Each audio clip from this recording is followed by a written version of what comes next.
आज आपण चवळीची सुकी भाजी बनवणार. थोडीशी पाणी टाकून ग्रेव्ही करणार थोडीशी, आणि त्याची फोडणी कशी द्यायची ती बघा.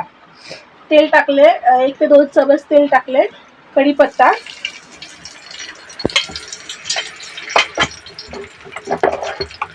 आणि हे आपले मसाले, एक अर्धा चमच हळद,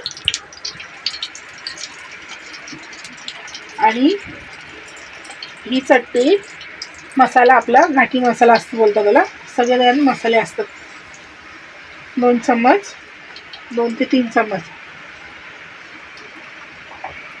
आणि हे जे आपला वाटण केलेला मसाला आहे थोडासा, ह्याच्यामध्ये खोबरं, अद्रक, टमाटा, लसूण आणि कोथिंबीर हे आपण हे केलं, वाटण घेतलेलं करून त्याची फोडणी देणार आता आपण.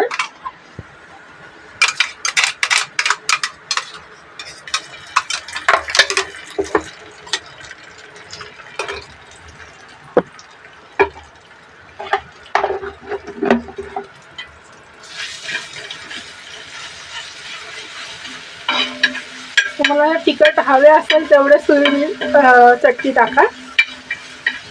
मसाला टाकलं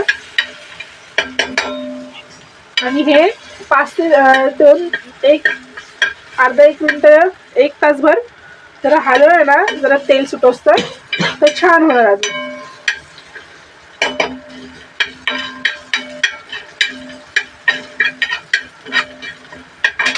आणि हे जे आपलं राहिलेलं आहे ह्याच्यामध्ये थोडंसं पाणी टाकून घेणार,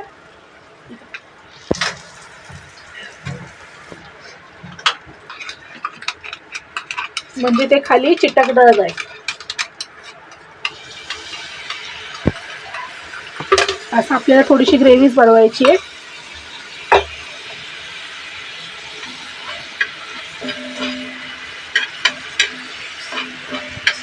थोडंसं मिक्स करत राहायचं, जेणेकरून सगळं मिक्स होईल. ही आपली ग्रेव्ही सारखी तयार झाली थोडी.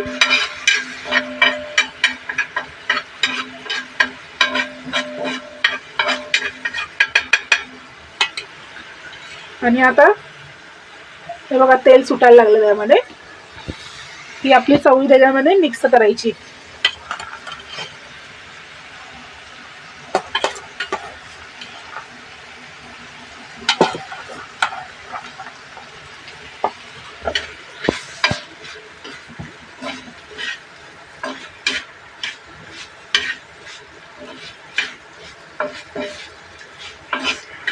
मिक्स करायची, बघा. आणि चवीनुसार तुम्हाला मीठ टाकायचं.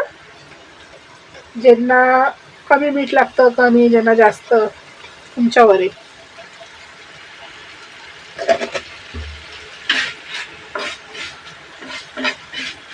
ते थोडंसं हलवत राहायचं.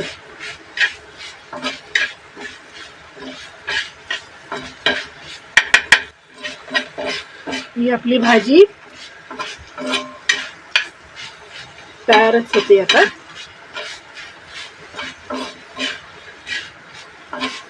अगोदर शिजवून घेतले, त्यामुळे आपल्याला वाफेवर झाकवायची पण काही गरज नाही, झाकून ठेवायची की परतूनच झाली आपली, म्हणजे भाजी तयार आहे.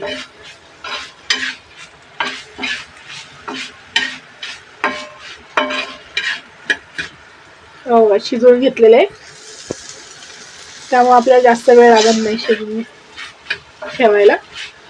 ही आपली भाजी तयार आहे.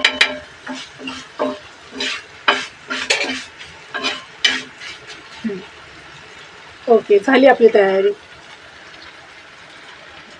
तयार झाली भाजी. आता लाईक आणि सबस्क्राईब करून करा. कसा व्हिडिओ झाला हे आम्हाला सांगा कमेंट करून. बाय.